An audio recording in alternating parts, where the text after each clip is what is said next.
esteemed assembly member has joined us. Before we get started, we'll make sure we welcome everyone to today's August Los Altos Chamber Government Affairs meeting.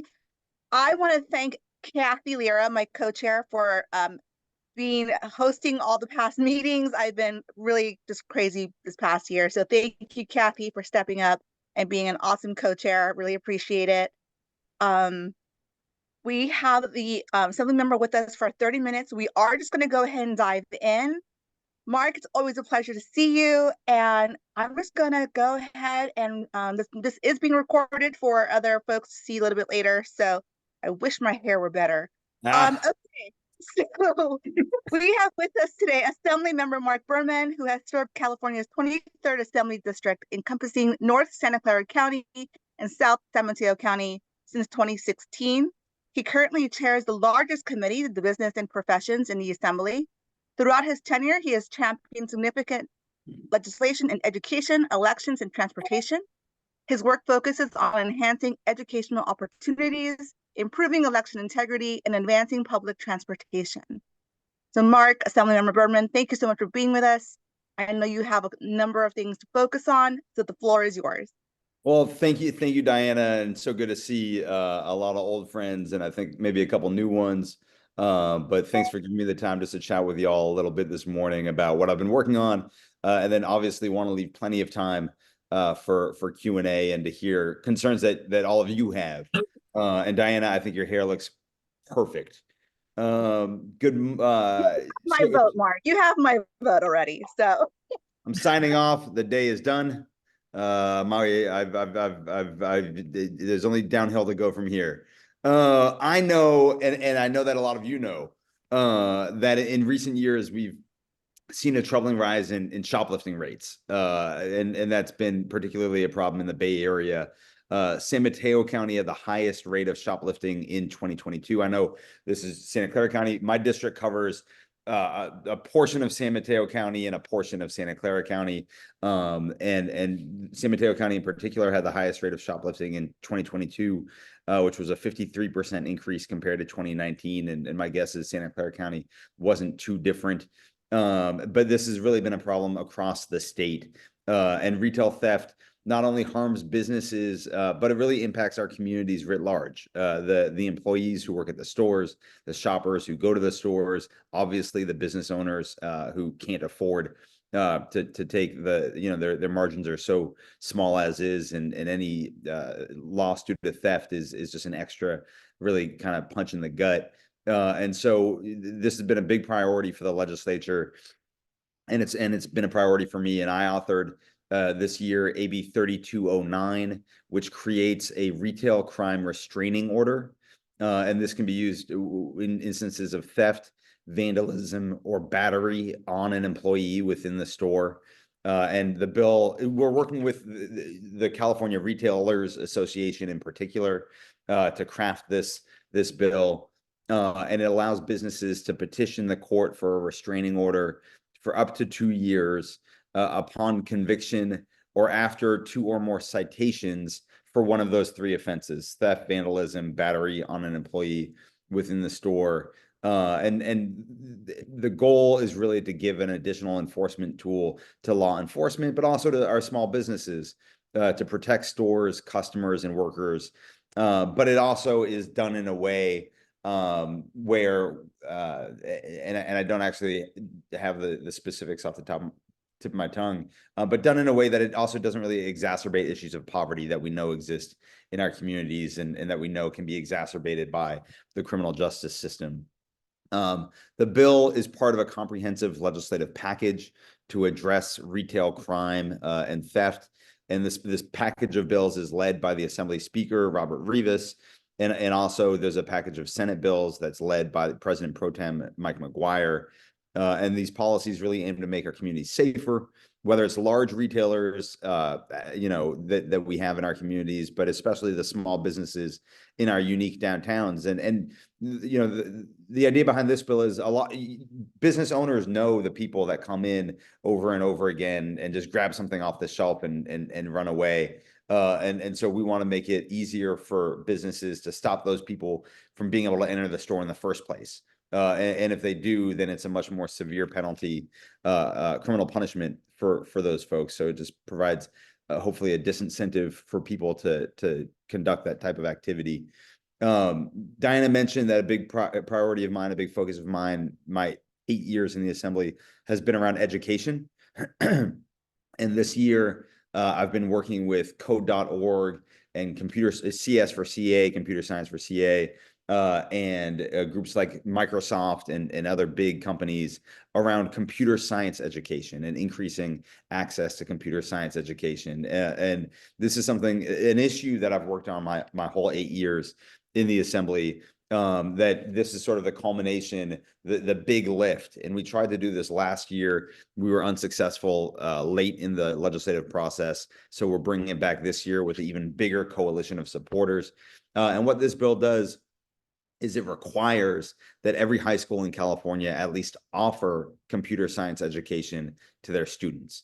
Because right now, approximately 60% of high schools in California, which those high schools teach about 42% of our students, do not even offer computer science education to their students. They don't even have the chance to take a computer science class. And this predominantly impacts our poorer communities, our more diverse communities, our rural communities. And there's really no excuse for us not to be doing this. 8 states in the country already have computer science as a graduation requirement. So that's the next step. My bill just says you have to offer it, and they can take it voluntarily. 8 states in the country already have it as a graduation requirement. And you might think, oh, it's like Massachusetts and Washington. And no, it's Arkansas, it's Tennessee, it's North Dakota. There's no excuse for us not to be doing this in California. 31 states already do what this bill is trying to do, which is just require that we offer it to every student. And so that's been a big passion of mine ever since I worked for an education nonprofit before I got elected to the Assembly, and saw in Silicon Valley the real inequities that we have, where you have students, young people growing up in the shadows of these fantastic tech companies, but they're going to schools that don't even offer them the skills to maybe one day work there. And there's no, but it's also important to note that the computer science and this effort isn't just about creating the next generation of engineers. As you all know, almost any job in the economy in 2024 requires some amount of computational skill, some amount of computer literacy. And so, it's also focused on that. It's not just coding. It's so much more than that, in terms of making sure that young people have the skills for whether it's a car mechanic or a coder. You need these days some amount of computational skill and comfort to be successful. And then I'm actually partnering with the California Chamber of Commerce, and this might be the first bill where they're the principal that I've had, where they're the principal sponsor of the bill, to integrate AI literacy into our K through 12 education, because artificial intelligence is here to stay. It's going to be a huge part of young people's lives. But we want to make sure that they know how to use AI, and especially that they know how to use it ethically and responsibly, because there are a lot of ways that one can abuse it that we're already seeing. And we want to make sure that the next generation understands the appropriate ways of using AI. Speaking of inappropriate ways to use AI, the California District Attorneys Association came to me late last year, and told me about something that they were seeing that I couldn't believe was even happening, which is that people are using artificial intelligence to create child sexual abuse material. They're using artificial intelligence to create child pornography. And we, in California law, the law around child sexual abuse material says there has to be an actual child as a victim. But if it's AI generated, the district attorneys were having trouble prosecuting cases where they caught people who had created, possessed, and sold this type of material, because it's AI generated images aren't actual children. They're images that are created by using tens of thousands of real images. I'd argue that there are tens of thousands of victims, because every child and every photo that's used to create that AI generated image, I think, is a victim. But I'm the author of a bill this year to really tighten that up and make it very clear that AI generated child sexual abuse material in California is also illegal. And that's really important to do because data shows that looking at and possessing this type of material online is often kind of a gateway to acting on these urges in real life. And so it's not like this kind of stuff just stays online. It can often enter into the real world and have real world victims. And we want to do everything that we can to get ahead of that, get ahead of that real problem that we have. And I should say, I have an amazing primary witness for this bill, which is a woman named Kaylin Hayman, she was a Disney actress. She was on some popular Disney show. I don't watch Disney shows, so I can't tell you which one. But she herself was a survivor and a victim advocate who has testified. She's 16 now. I think she was 12 or 13 when she was a victim. And she's come up to Sacramento a couple of times and just provided amazing testimony in our hearings in support of the bill. And it's just been awesome to watch her as a victim advocate really take her power back and be a leader in this effort. And then that's it for I've got a bunch of other bills that I could talk about that my amazing field representative Elise Lester, who's also on the call, was kind enough to mention for me. But I'm gonna kind of pass over those for now and go to Q&A, and then if there's any time I can talk forever. Mark, really quickly, what's the bill number for that AI? Oh gosh, I knew you'd ask that. It's bill numbers. I don't remember my own bill numbers. Just kidding. Well, I don't remember it. But Elise was kind enough to put it in my prep material. It's AB 1831. Is the child sexual abuse material bill. Thank you. Yeah. And Marie has raised her hand. Hi, Marie. Go ahead.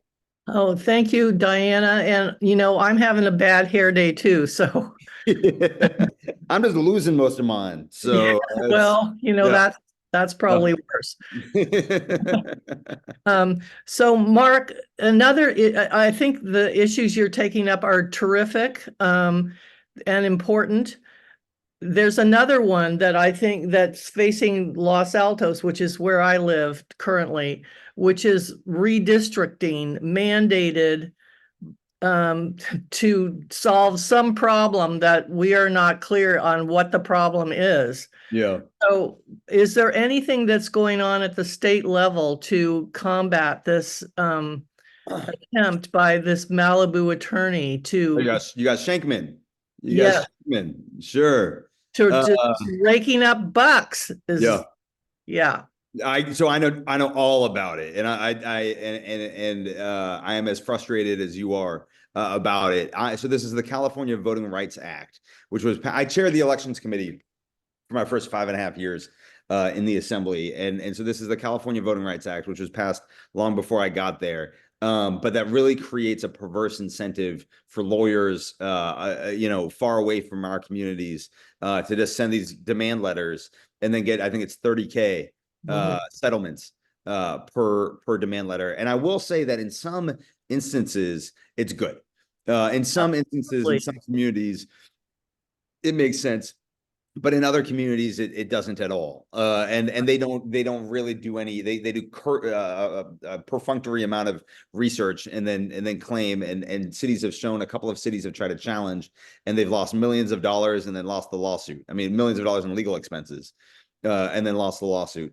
So I will try to keep this story as quickly as possible. But when I was chair of the elections committee and early in my time in the assembly, my good friend Todd Gloria, who's now the mayor of San Diego. I should ask, I'm sorry, Diana, is this going online or is this just getting shared with people? I might tailor my comments. It's going to be placed, and Kim, please correct me if I'm wrong, to share it on our website or our recording. That's what we typically do. Okay. Yeah. Okay. Good to know. So,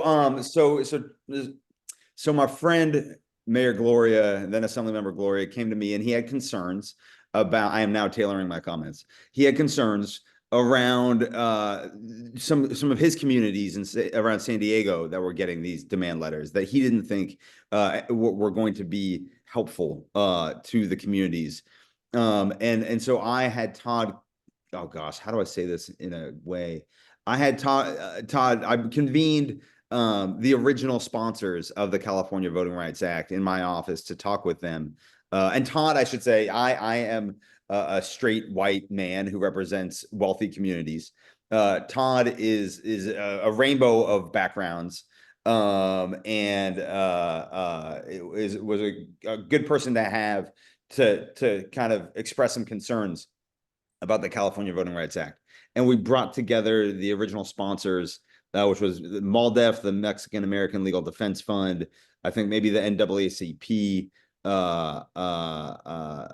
an API advocacy organization, and we brought them into my office, and it didn't go well. I'll just say that. I'll spare the details, but we try to say, hey, we understand that there are some real benefits to the California Voting Rights Act, but we also believe that there are some abuses where some enterprising lawyers from across the state are taking advantage of the policy to really just blanket. Sometimes they don't even, sometimes they forget to change the name of the city. And they'll actually have the wrong name of the city from a copy paste job. It wasn't a successful effort. So it's something that we're aware of. I think it's something that is worth looking for ways to kind of subtly tweak the legislation. But there are big challenges because the original supporters are still very strong supporters of the bill, of the law, I should say. So I hear you. I've tried. I failed. But it's something that I'll definitely keep an eye on. Thank you. Yeah. There's a lot more color that I'd love to provide, but not this morning. The challenge that we face in that regard, Mark, and as I'm sure you're aware, is we have a very heterogeneous community, but when you divide it into 5, separate small sectors of an already relatively small town, and then are expecting elected officials to only come from that particular district, each time, it becomes incredibly difficult. I totally agree. And it can have the opposite result of what you want, where you get some really awful candidates and nobody really good who wants to step up. Right. Who's from that 5,000 person. That little, exactly. Or Half Moon Bay got redistricted. I mean, it's like 2,500 person districts. But it also led to, one of the first, I think maybe the first Latino council member, Joaquin Jimenez, getting elected. So it's sometimes it can have good results. Sometimes it can have bad. But it's very, but I think the law is abused. Lawyers are getting very wealthy off of it. Thank you for your effort. We have time for a couple more questions. Oh, Stella, go ahead. Hi, Mark. My name is Stella Cam. I'm a candidate for the Los Altos School District Board of Trustees, and I want to thank you for all your work in the State Assembly and for your advocacy for students. This bill about the computer science education sounds great, and I was wondering whether the bill also includes funding for the districts that are now would be required. Yeah, so we've been working closely. I've actually gotten a lot of funding already in prior years' efforts around computer science, like training and teacher professional development and training, so that we have that teacher workforce. And so in a different document that I don't have up right now, I've got the breakdowns, but it totals almost $100 million that we've gotten for recruiting and training to get teachers to go into teaching computer science. And then I'm working very closely this year with Superintendent of Public Instruction, Tony Thurman, who knows where all the hidden buckets of funding are in the Department of Education, to try to find additional funding to make sure that we have the teacher workforce that we need to be able to teach computer science. We also have in the bill policies, especially for more rural communities, to let them do it remotely, to let them do it over Zoom if they don't have that expertise in their small rural school districts. So we try to be as flexible as possible. But very good question. Good And a question, question that Stella. any school board member or future school board member should always ask. Because who doesn't love an unfunded mandate? Yeah, exactly. Well, congrats Any on your other, decision to run, Stella. yeah. Thank Any you. other questions or comments for Mark? I'm just going to ask one I've always wanted to know.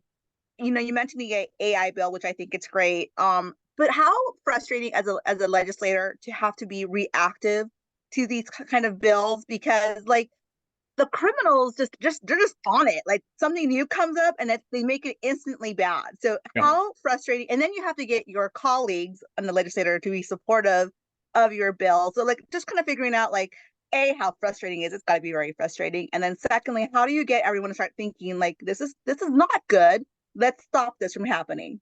It's so I was shocked when they came. I was like, this is a thing. People are doing this, like, really? And it's just exploding, especially on the dark web, of tens of thousands of images a month being created, because as the technology has gotten cheaper and faster and more accessible, it's just easy. This is easy we saw instances in Southern California of, I think it was middle school or high school students doing this to their fellow students, boys doing it to girls. And so because there are apps where you can like upload a photo of somebody and then turn it into a pornographic image. It's really, and that's why we need things like digital citizenship, taught in our schools for young people to understand what's responsible, what isn't. And frankly, the future consequences of your action. Because I think those boys got expelled. Rightfully so, there should be some punishment. I don't know enough about the situation to know what type of punishment. So it is super frustrating. I've sort of just resigned myself to the fact that government is reactive. And technology moves way faster because this is brought to me in December. I introduce a bill in January. It goes through the legislative process. It gets signed by the governor, hopefully in September. And then it'll become law Jan 1 of 2025. So, we were already behind back in December when I heard about it. So that is super frustrating. The challenge, this bill, thankfully, hasn't been hard to convince colleagues to support. The challenge has been other colleagues have heard about the idea and introduced their own legislation. And so then we have, we try to ideally work together to kind of get the best piece of legislation by the end of the process, but we all sometimes get a little territorial and think that our bill is the best one. And so working through that can sometimes be a challenge. And I've been unfortunate to be in that circumstance a handful of times in my 8 years, often with a senator, because I'm in the assembly and a senator will introduce a similar bill. And then at some point, and then we dance for a couple months. And then at some point, you get to a point where you gotta pick one. And that's always a tough conversation. So that's part of the process. Hey Joe. Joe. Yeah, hey Mark, good to see you. Just one question I've always asked. You're talking about the education bills, which I think is awesome, especially in today's day and age with computers. So I think that's great. One of the things, we just hosted a nonprofit high school group that comes through, and I work for a bank, and so we provide kind of a little internship, and it exposes them to different aspects of banking and finance. Awesome. And one question I've always asked, and a lot of the students are obviously young and eager to learn this, and it's great to see the light bulb go off with a lot of different, just very basic finance ideas. So with your beefing up the education, I love that. And are you working on anything for like personal finance? I always feel like that's one thing that we send our kids out in the world after high school or maybe even college without really understanding their own personal basic, opening up a checking account and the balance sheet and how they, invest and grow. Yeah. So yeah. You're working on anything like that? I apologize I'm Googling while we chat, stay signed out. There has been a lot of conversation about financial literacy, to your point. And so and there was a bill around it. And then there was also the possibility of a ballot initiative going on the ballot this November to require financial literacy as a graduation requirement. And I apologize because we do too many things. But it looks like in late June, we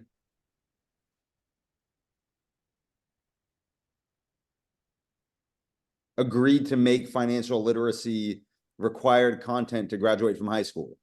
So there were a lot of conversations happening between different parties. There was the bill, there was a possible ballot initiative, and we were able to work out a compromise. And it was with a national financial literacy nonprofit called NGPF Mission 2030, which is an affiliate of Next Gen Personal Finance. So I guess NGPF stands for Next Gen Personal Finance. And so, yeah. And let me just scan through. Yep. So it was a bill called AB 2927. And AB 2927. And we passed that bill. And the governor signed it. And if I was better technologically, I would figure out how to get it from my phone to the Zoom in the chat and all that. But if you Google financial literacy, California, it should be the first hit. Yeah, it's been an issue. It's been a point of frustration for a long time. I know. We try to Stella's point. We think of new things that are important and financial literacy is important. And I think computer science is important. And then we want to add them to our K through 12 education. Thank you, Diana. We want to add them to our K through 12 education, and then teachers and school administrators and school board members rightfully say, what are you removing? Like we're already teaching too much. We're trying to jam it all. And so that I think that's been the main point of opposition to anything, to my bill. My bill actually this year started as having it be a graduation requirement, and then a chair of a policy committee said over my dead body. And so we took that out. But they'd been having that conversation around financial literacy for quite a while, and this year the dam broke, really because somebody was going to put it on the ballot. And there's always that's a leverage point to really get the legislature to move sometimes. But somebody very wealthy has to be willing to collect the signature, paid to collect the signatures to do that. So yeah, long story short, for sure, super important, and that's about to get turbocharged in California, which I think is good. All right, thank you. So Yeah. we are. Those who don't know, I used to work for a state senator. So once a staffer, always a staffer. I will not have Mark be late for his next thing. At least Mark's Diana did your calendar. job. Diana, you beat me to it. You're the best. Before I let the member have a few more minutes, I will be that person and help promote your health and wellness fair for September 21st. It is in the chat box. So Mark, thank you as always for being so willing to come and talk to us on Wednesday mornings. I know you're incredibly busy, but is there anything else you just want to leave with the group before you go? I just say, never hesitate to reach out to me, to Elise, to my office. If issues or if you're facing issues in the community that you think I should know about, if you think I should help with. I know the El Camino Real project has been super slow, but is finally starting to happen, but has been a point of frustration in many of the communities in my district for quite a long time. Caltrans issues, poor Elise is my point person on transportation. And has to deal with Caltrans on a regular basis. They are as bad as they look from the outside to try to work with. But anything that you need or your customers need or your family members need that has to do with state government, don't hesitate to reach out. That's what we're here for. And I think that's really it. I just appreciate we're going to be doing. Oh, perfect. At least just put a little plug for upcoming district events. We've really been picking up our community coffees that fell by the wayside during COVID and then have been slow to kind of pick back up again. But we had 2 of those in July in West San Jose and in Mountain View. But we're going to make sure every year excuse me, every 2 years, I want to have a community coffee in every community in my district. I have 13 plus different communities. So we'll be in Los Altos Hills soon. I can't remember. I think we've typically in the past combined those and done a Los Altos Hills coffee. And we'll make sure that we get that information to you, but just appreciate the chance to come say hi and talk a little bit about what I've been working on. Thank you again. And if you are free on August 19th and want to date on the golf course, we are having our annual golf classic. So feel free to bring your colleagues and just register online. That's going to be a work day, isn't it? Yeah. It's a Monday. Yeah. This will be the busiest. August is our busiest time. That will be the beginning of the busiest 2 weeks of the entire legislative session. So no golf for me, but have an amazing time. I hope it goes well. Thank you, Mark. Really Thank you. appreciate your joining us, sharing all this information. It's incredibly helpful. Thank you for your work on our behalf. Thanks, Kim, Diana, everyone else. Great to see you all. All right. Before we do have some time, but we won't take the whole time. And anyone here wants announcements?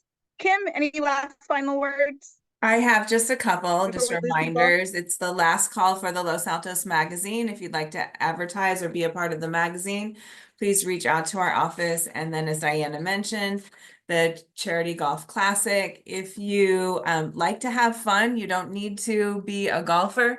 We would love to have volunteers for the day. We have activations on every hole of the golf course, meaning that on the tee box, we'll have food and beverages along the way from different Los Altos and Los Altos Hills businesses.